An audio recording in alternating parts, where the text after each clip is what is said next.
Assalamualaikum warahmatullahi wabarakatuh. Selamat pagi. Saya Dr. Azimatul Karima. Saya seorang psikiater dan staf pengajar dari Fakultas Kedokteran Universitas Airlangga. Kali ini saya akan menyampaikan materi mengenai konsep sehat dan gangguan jiwa, serta penilaian kesehatan jiwa atau asesmen kesehatan jiwa.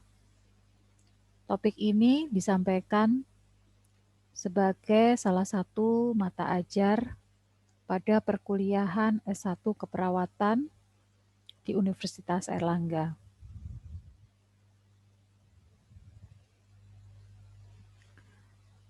Saya akan memulai dengan definisi kesehatan mental menurut WHO tahun 2014.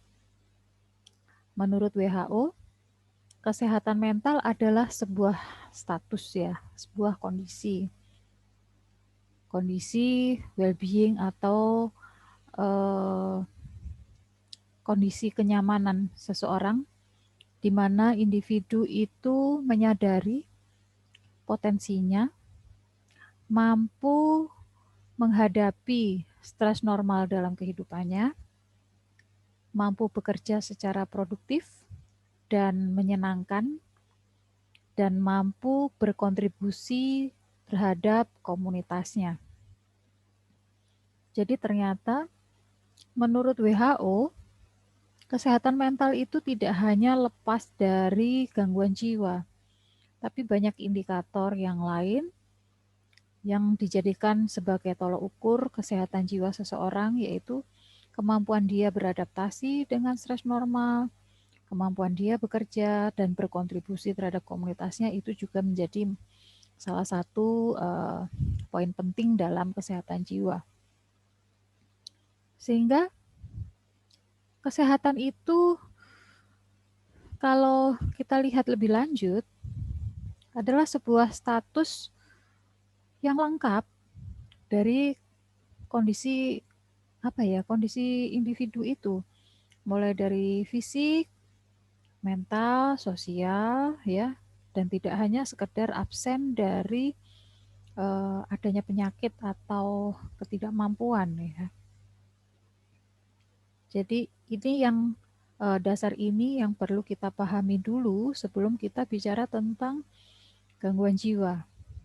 Karena banyak orang yang mengaku tidak mengalami gangguan jiwa, tapi kalau kita lihat, terutama pada situasi pandemi COVID seperti ini ya, mereka mungkin sulit menghadapi stres-stres normal kehidupan. Kemudian produktivitasnya kurang baik. Kemudian kepuasan dia terhadap pekerjaan atau mungkin terhadap penghasilan ya juga kurang memuaskan. Dan dia tidak terlalu berkontribusi dalam komunitasnya. Jadi kita perlu mempertanyakan, orang yang demikian itu masuk dalam kategori kesehatan mental atau tidak. Nah selanjutnya kita bandingkan ya, saya mengajak Anda untuk melihat Undang-Undang Republik Indonesia nomor 18 tahun 2014. Kita punya Undang-Undang Kesehatan Jiwa itu baru tahun 2014. Di dalam undang-undang itu dikatakan bahwa kesehatan jiwa adalah kondisi di mana seseorang individu dapat berkembang. Jadi tidak hanya tumbuh, tapi berkembang secara fisik, mental, spiritual, dan sosial, sehingga individu tersebut menyadari kemampuannya sendiri, dapat mengatasi tekanan, dapat bekerja secara produktif, dan mampu berkontribusi untuk komunitasnya. Tidak jauh berbeda dengan definisi kesehatan mental dari WHO. Sedangkan undang-undang ini juga membuat istilah dengan nama orang dengan masalah kejiwaan atau ODMK. Dengan definisi yaitu orang yang mempunyai masalah fisik, mental, sosial, masalah pertumbuhan dan perkembangan, dan atau kualitas hidup sehingga memiliki resiko mengalami gangguan jiwa. Jadi orang-orang dengan masalah kejiwaan itu dia sudah mengalami masalah, tapi dia belum mengalami gangguan jiwa. Dan dia punya resiko yang besar untuk mengalami gangguan jiwa. Ya, jadi sering kita dapati di masyarakat ya, masyarakat kita itu tampak mungkin tidak seperti mengalami gangguan jiwa berat atau psikosis, atau mungkin tidak tampak depresi, ya, tapi dia tahu betul bahwa dia pernah mengalami trauma, dia tahu betul bahwa dia mengalami kekerasan, dia tahu betul bahwa di tempat kerjanya dia mengalami stres yang tidak bisa dia eliminasi, ya, sehingga dia harus berhadapan dengan stres itu setiap hari. Maka orang-orang yang demikian ini dia berpotensi mengalami gangguan jiwa meskipun dia sendiri belum jatuh sakit. Jadi orang-orang ini bisa kita katakan sebagai orang dengan masalah kejiwaan.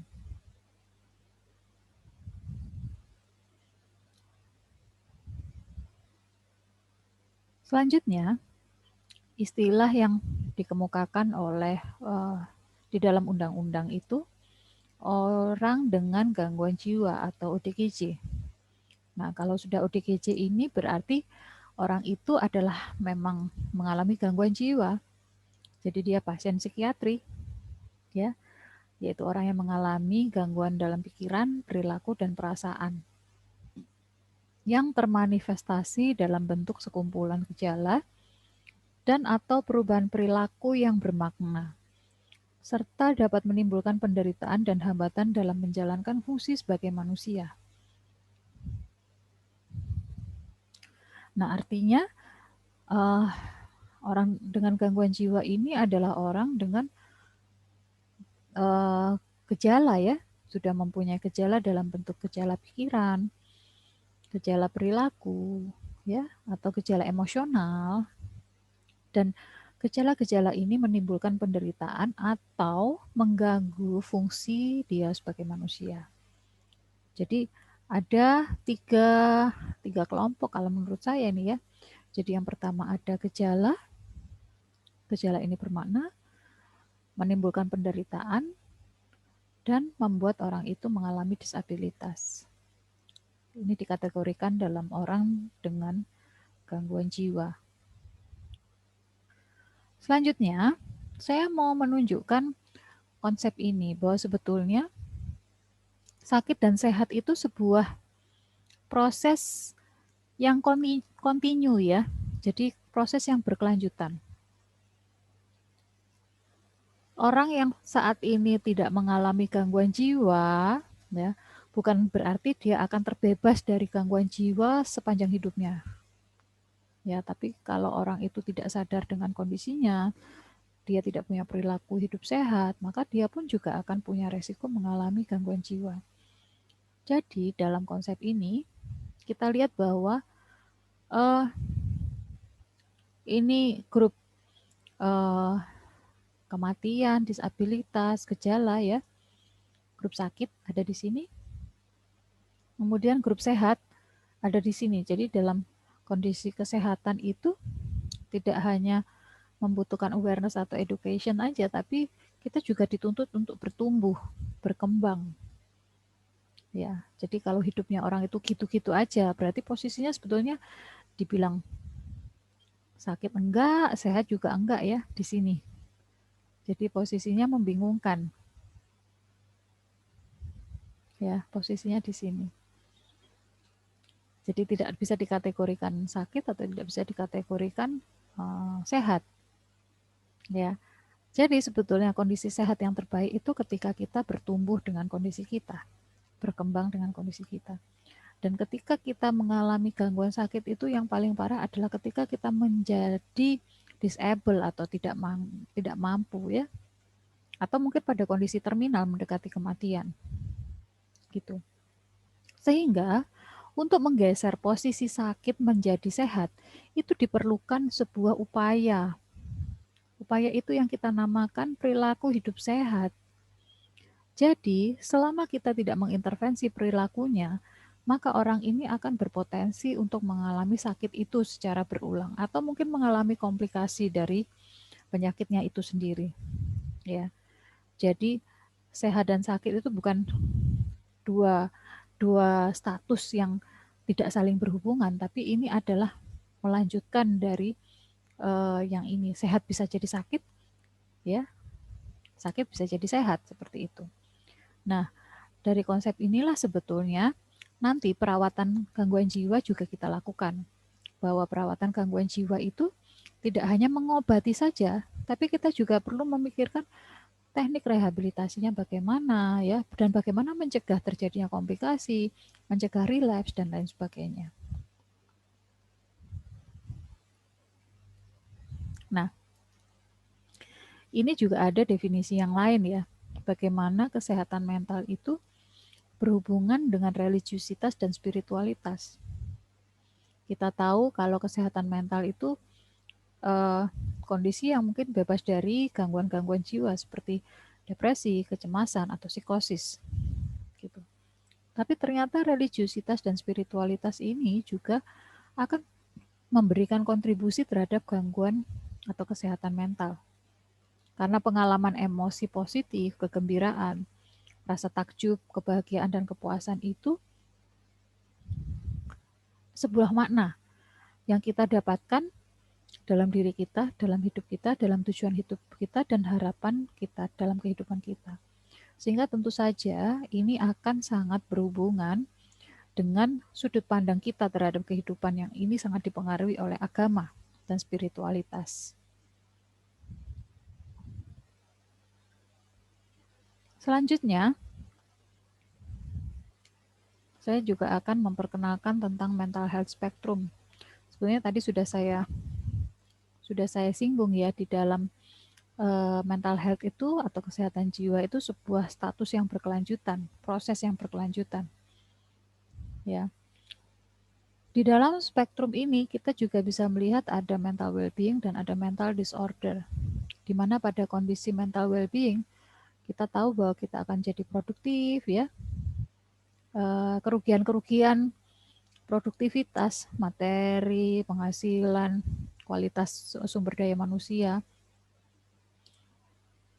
itu akan menjadi poin berat dalam ukuran sebuah mental health, mental well-being ya. Sedangkan pada gangguan jiwa, kita tahu bahwa kita akan banyak kehilangan ya.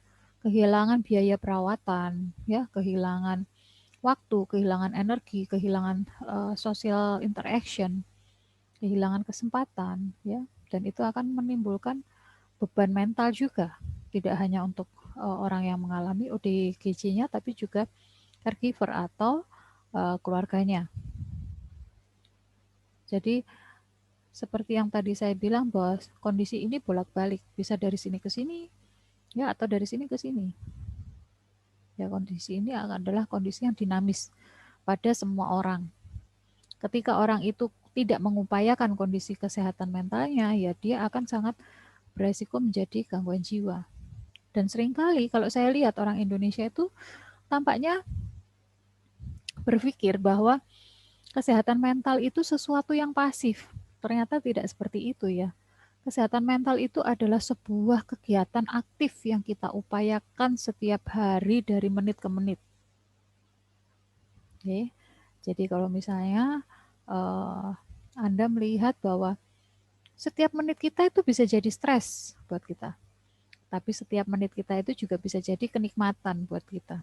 Contoh, saat ini kita menghadapi musim hujan ya. Hujan itu kalau dari sudut pandang negatif, hujan itu bikin banjir, hujan itu pernah menghanyutkan rumah saya, hujan itu pernah membuat saya tenggelam di sungai, hujan itu membuat sawah itu tenggelam, tanaman-tanaman di ladang itu pada busuk. Itu melihat hujan sebagai fenomena yang negatif gitu. Tapi ketika kita melihat hujan itu, dulu saya pernah bermain-main hujan-hujan bersama teman saya, dan rasanya menyenangkan sekali. Hujan itu membawa berkah, hujan itu menumbuhkan tanaman-tanaman yang sudah lama kering. Ya, kita melihat hujan itu dari sudut pandang yang positif. Nah, tentu saja sudut pandang ini akan membawa kita pada status emosi tertentu. Kalau sudut pandang kita positif, maka emosi positif yang kita rasakan. Tapi ketika sudut pandang ini negatif, maka kita juga akan merasakan emosi-emosi negatif. Jadi, artinya ketika kita merasakan emosi negatif, tentu saja kita akan berjuang untuk menyeimbangkan kembali emosi negatif kita. Kalau tidak, emosi negatif itu akan menyeret pikiran kita, menyeret perilaku kita sesuai dengan emosi yang kita rasakan. Nah, jadi sebetulnya itulah yang kita rasakan sebagai perjuangan ketika kita ingin mempertahankan kondisi status kesehatan mental kita. Ya. Dan mungkin kita menyadari bahwa setiap detik itu kita bisa mengalami perang batin. Haruskah saya berpikir positif untuk situasi ini ataukah haruskah saya berpikir negatif karena saya pernah mengalami pengalaman negatif. Seperti itu ya. Jadi kesehatan mental ini sesuatu yang akan terus kita upayakan sepanjang hidup kita. Nah, untuk mendapatkan kondisi kesehatan, tentu saja kita akan berinteraksi ya. Yang tadi saya contohkan adalah manusia dan hujan. Ya, seperti kita tahu manusia itu ada faktor biologisnya, ada faktor psikologisnya, ada faktor sosiokulturalnya. Yang tadi saya contohkan hujan itu sama dengan saya main hujan bersama teman-teman saya, menyenangkan sekali ya. Nah, faktor manusia ini ada unsur faktor kepribadian ya. Biologis, psikologis, dan sosiokultural itu akan membentuk kepribadian kita. Sebetulnya kepribadian kita ini yang nantinya akan bentrok langsung dengan stimulus-stimulus lingkungan. Entah itu kita bisa berharmonisasi dengan stimulus lingkungan, atau justru kita bergesekan dengan stimulus-stimulus lingkungan yang datang pada kita. Ya, jadi lingkungan ini bisa memberikan stimulus adaptif atau maladaptif buat kita. Contohnya adaptif ketika kita mendapatkan stimulus, kita dapat hadiah, ya, kita diundang makan-makan bersama teman kita, enak sekali makanannya, ya, menyenangkan, kita bisa makan enak.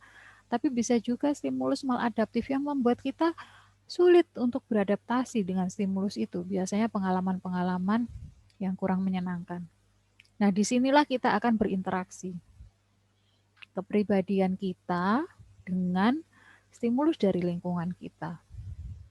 Dan disinilah kita akan terus berupaya agar kesehatan mental kita terus terjaga.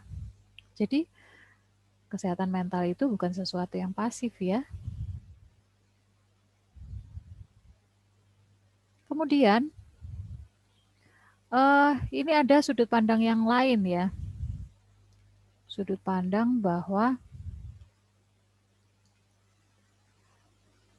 kondisi fisik kita, fisik body, mind, and spirit, ya, ini adalah kondisi mikro. Ya, kondisi mikro yang dipengaruhi oleh kondisi-kondisi di luar dari kondisi kita. Ya, kondisi luar itu yang paling dekat adalah keluarga kita. Ya, keluarga kita ini adalah lingkungan sosial yang membentuk perilaku personal kita.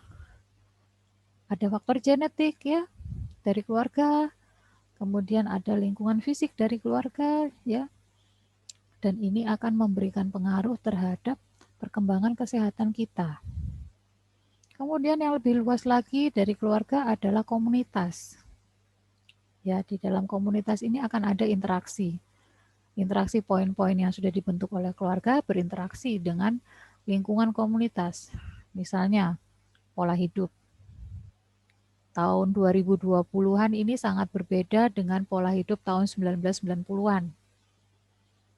Di era gadget yang katanya di sini adalah tahun-tahun ini adalah tahun-tahun untuk generasi milenial, sangat berbeda dengan generasi-generasi baby boomers yang lahir tahun 40-an, tahun 50-an ya. Kemudian sistem kesehatan pun juga berbeda. Kemudian lingkungan yang diciptakan manusia juga berbeda. Saat ini semua dengan kemudahan, semua bisa dicapai dengan gadget, ya. Semua dimudahkan. Kita jadi terbiasa dengan kemudahan. Kita jadi rentan terhadap kesulitan-kesulitan hidup, ya. Kemudian faktor pekerjaan juga tentu saja sangat berbeda. Contohnya content creator sekarang menjadi profesi, di mana mungkin kalau di zaman bapak saya dulu mungkin boleh dibilang content creator itu pekerjaan apa sih? Itu profesi apa sih? Itu kerjanya di mana sih kantornya? Ya. Dan dengan kondisi yang sekarang itu orang-orang seperti ini penghasilannya jauh lebih banyak dari pegawai-pegawai biasa. Ya. Kemudian lingkungan yang lebih luas lagi adalah lingkungan budaya dan lingkungan nature ya, alam ya. Ini akan lingkungan yang lebih luas lagi. Contohnya nature alam adalah sudah 1 tahun kita merasakan COVID. Ya tentu saja COVID yang ada di luar ini misalnya akan mempengaruhi healthcare system, akan mempengaruhi human made environment, mempengaruhi working situation, mempengaruhi lifestyle dan lain sebagainya. Sekarang kita tidak akan berani keluar rumah tanpa masker, itu artinya kita punya lifestyle yang baru. Healthcare system sekarang berubah menjadi dalam kondisi telemedicine. Hampir semua konsultasi bisa dialihkan di telemedicine. Ya, situasi kerja banyak orang-orang yang bekerja di rumah. Ya, jadi budaya dan natural environment ini akan sangat mempengaruhi kondisi kesehatan kita dan mempengaruhi perilaku-perilaku kita.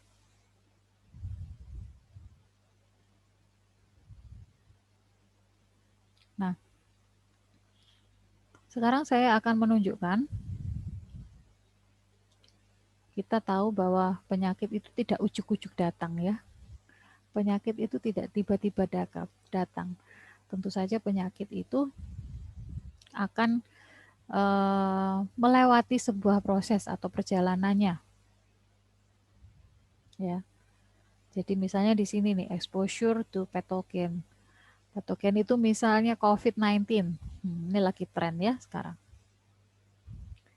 Pada saat kita terpapar dengan virus COVID, ya, tentu saja ada faktor dari biologinya, yaitu karakter dari virus itu sendiri. Virus itu punya karakter menyerang sistem respiratorik, menyerang sistem pernafasan, tapi bukan berarti tidak bisa menyerang sistem yang lain, bisa jadi pencernaan juga diserang, kemudian oftalmologik, mata ya, kemudian keluhan apa ya, neurologis juga seperti itu. Nah, untuk orang-orang yang baru terpapar pada exposure ini tentu saja promosi dan prevensi itu akan menjadi kegiatan yang penting. Kita mengenalkan tentang virus ini. Ya, itu yang mungkin Anda dengar dalam 1 tahun terakhir ya. Virus COVID tahun 2020 pada bulan Februari diperkenalkan. Awalnya diperkenalkan di Desember 2019 di Cina. Tapi tampaknya manusia lengah ya, tidak terlalu aware. Sehingga akhirnya jumlah kasusnya meningkat pada bulan Januari dan Februari. Pada saat itu orang tidak punya metode screening yang memadai untuk mendeteksi virus ini. Ya. Jadi bagaimana caranya mendeteksi virus ini dan bagaimana kita melakukan pemindaian, melakukan screening. Ya. Dulu kita gunakan rapid antibody. Karena rapid antibody itu alat screening yang murah, namun sayangnya dia tidak spesifik. Ya. Saat ini gold standard masih dengan menggunakan swab PCR. Kemudian ini juga kondisi preklinik. Sebisa mungkin kita juga perlu mendeteksi ya awal-awal. Kalau dulu itu terdeteksi setelah jatuh sakit, kalau sekarang kita bisa mencegah gitu. Ternyata sekarang sudah diciptakan rapid antigen. Ya, bagaimana orang itu yang belum ada gejala sudah bisa terdeteksi dia terinfeksi virus atau tidak. Ya. Sampai akhirnya ada titik kritis di mana orang ini sudah mulai jatuh sakit dan lalu gejala ini berkembang. Sehingga pada fase ini maka terapi atau kuratif ya, diagnostik dan terapi ini akan menjadi sangat sangat penting. Ya, tentu saja ini juga harus diikuti dengan tindakan-tindakan rehabilitasi. Bagaimana orang yang sudah lepas dari COVID ini bisa berfungsi kembali secara fisik dan mental secara normal. Ya, di sini peran rumah sakit sangat besar, ya. Dan bagaimana perawatan di rumah sakit. Kalau kita fokuskan semua bidang kesehatan ada di sini, tentu saja ini akan menghabiskan banyak biaya. Ya, di mana pada eh, penanganan penyakit itu tentu saja hasil yang kita harapkan adalah dia sembuh dari penyakit, atau bisa jadi dia mungkin hidup bersama penyakit itu, terutama penyakit-penyakit kronis, atau dia mengalami kemunduran akibat penyakit itu, sehingga pada fase terminal dan mengalami kematian. Jadi sebetulnya hampir semua penyakit itu akan melewati perjalanan ini, tidak terkecuali gangguan jiwa sebetulnya ya. Kalau kita lihat gangguan jiwa, kita bisa lihat di sini, exposure atau patogen atau stresor adalah contohnya pengasuhan keluarga yang kurang baik. Ya, misalnya keluarganya penuh tekanan, banyak amarah, banyak pertengkaran, dan anak melihat itu setiap hari. Ya, jadi anak akan tumbuh dengan amarah dan tekanan itu sejak dia kecil. Ya, kemudian pada usia balita kita mungkin merasakan si anak itu mengalami tantrum ya. Dia kalau marah dia bisa mencederai orang atau merusak barang. Ya. Dan di situ dia sudah mulai merasakan ada perubahan gejala. Gitu. Pada kondisi dia tenang, rumah tenang, dia ikut tenang. Tapi tentu saja mungkin pada kondisi-kondisi tertentu pada fase remaja ketika dia mengalami kesulitan hidup, dia putus sama pacarnya, dia dibully sama temennya, itu akan membangkitkan kembali tantrum yang mungkin dulu pernah ada. Ya. Sehingga kemudian suatu saat dia berubah dan menjadi sebuah gejala. Gejalanya dalam bentuk gangguan mood, gejalanya dalam bentuk gangguan psikosis, ya. Dan di sini perlu terapi dan rehabilitasi. Ya. Dan sayangnya gangguan jiwa itu kebanyakan adalah gangguan jiwa kronis. Jadi gangguan jiwa yang mungkin akan dialami oleh orang itu lebih dari 1 bulan. Dan pada penyakit-penyakit tertentu mungkin bisa dialami seumur hidup, misalnya skizofrenia dan bipolar. Ya, jadi perjalanan ini yang perlu kita pahami dalam setiap penyakit karena dia punya karakter yang berbeda-beda ya.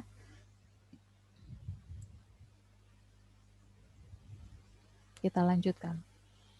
Nah, ada definisi yang lain bahwa sehat mental itu menurut WHO ada 8 kriteria ini. Yang pertama, dia mampu menyesuaikan diri secara konstruktif pada kenyataan meskipun kenyataan itu buruk.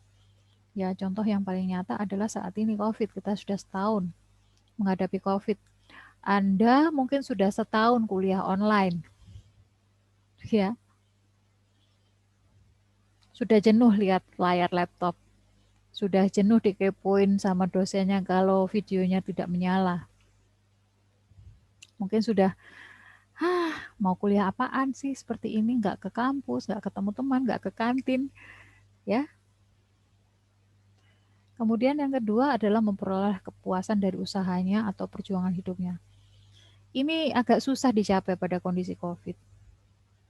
Ya rasanya kita tidak puas dengan kehidupan kita. Gimana mau puas dok? Saya biasanya traveling, sekarang saya nggak bisa traveling. Saya biasanya nonton. Saya biasanya nongkrong sama teman-teman saya, sekarang nggak bisa. Ya. Kemudian indikator berikutnya adalah merasa lebih puas memberi daripada menerima. Kalau sekarang lebih puas menerima daripada memberi ya. Jangan-jangan kita nggak sehat ini. Kemudian merasa bebas secara relatif dari ketegangan dan kecemasan. Ini agak sulit untuk nakes ya. Anda dan saya. Setiap hari kita mungkin Anda praktikum di rumah sakit ya, nanti ada pendidikan profesi di rumah sakit. Bisa Anda bayangkan bahwa setiap hari kita datang ke rumah sakit tempat orang COVID ya, pasien COVID dirawat, setiap hari kita selalu membawa kecemasan. Apakah hari ini saya tidak tertular? Apakah saya bisa bertahan hidup hari ini? Apakah saya sehat hari ini? Ya. berhubungan dengan orang lain secara tolong-menolong dan saling memuaskan, bukan saling iri dan dengki, menerima kekecewaan untuk dipakainya sebagai pelajaran di kemudian hari, bukan menerima kekecewaan untuk membalas dendam, ya. Kemudian mengarahkan rasa permusuhan kepada penyelesaian yang kreatif dan konstruktif, dan mempunyai daya kasih sayang yang besar. Tentu daya kasih sayang ini daya kasih sayang bukan daya kasih sayang dalam bentuk percintaan ya, romance, tapi daya kasih sayang sebagai sesama manusia. Nah, kalau itu tadi adalah konsep tentang kesehatan jiwa, selanjutnya saya akan menyampaikan tentang gangguan jiwa. Sebetulnya tadi sudah disinggung di Undang-Undang Kesehatan Jiwa nomor 18 tahun 2014 ya. Bahwa seperti tadi yang saya sampaikan, gangguan jiwa itu terdiri dari adanya perubahan pola pikir, perubahan emosi, perubahan perilaku ya dalam bentuk gejala-gejala, kemudian disertai penderitaan atau disertai ketidakmampuan atau disabilitas. Sebetulnya 2 poin dari 3 ini sebetulnya sudah masuk dalam kategori gangguan jiwa. Jadi misalnya gejala klinis dengan penderitaan. Ya. Banyak orang cemas ya. Orang cemas tapi dia masih ngantor. Orang dengan kecemasan atau orang depresi tapi dia masih ngantor. Jadi ketidakmampuannya tidak terlalu terasa gitu ya. Mungkin banyak mahasiswa-mahasiswa yang masih kuliah ya.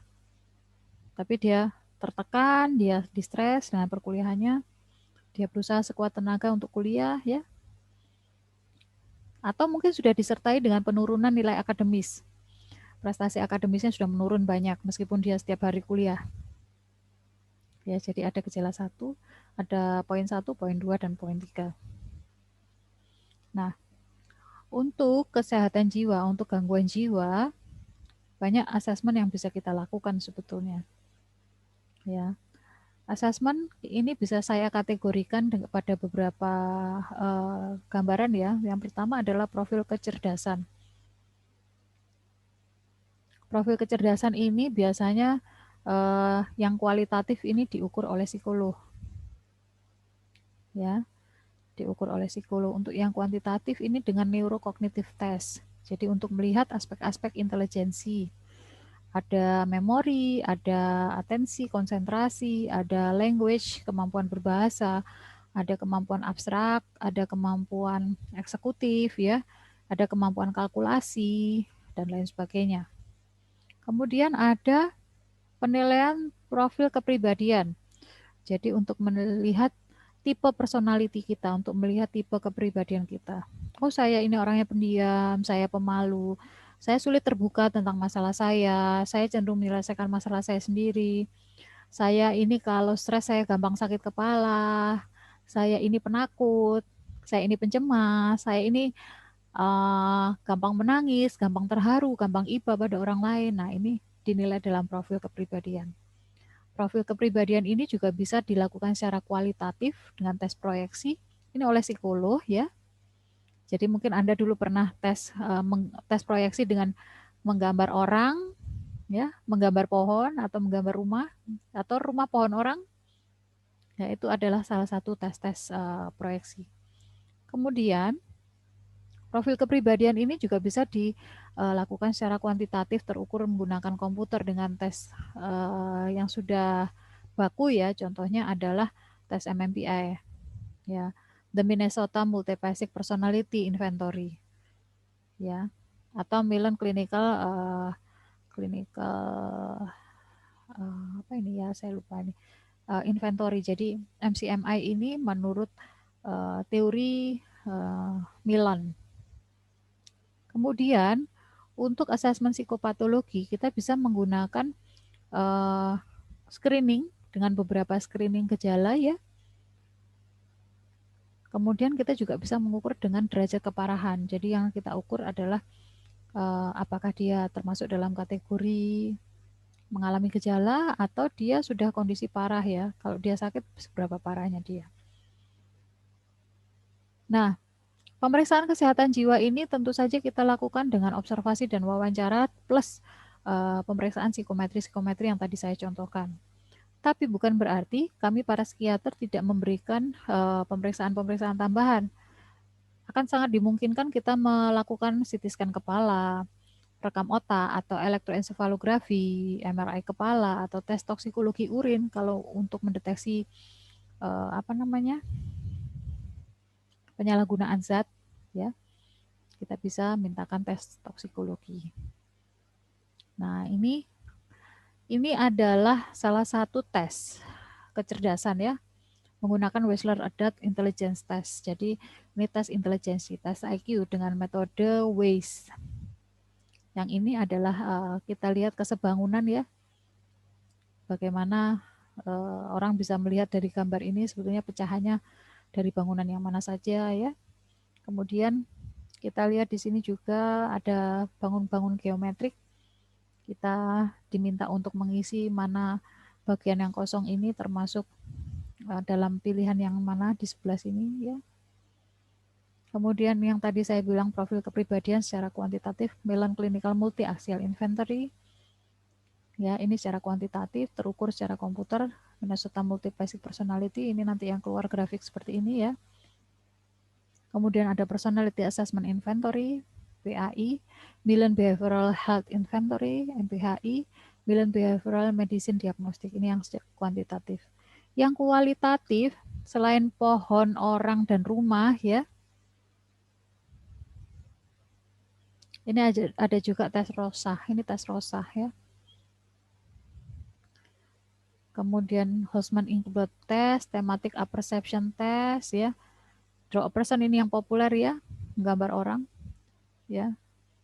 Kemudian ini thematic apperception test.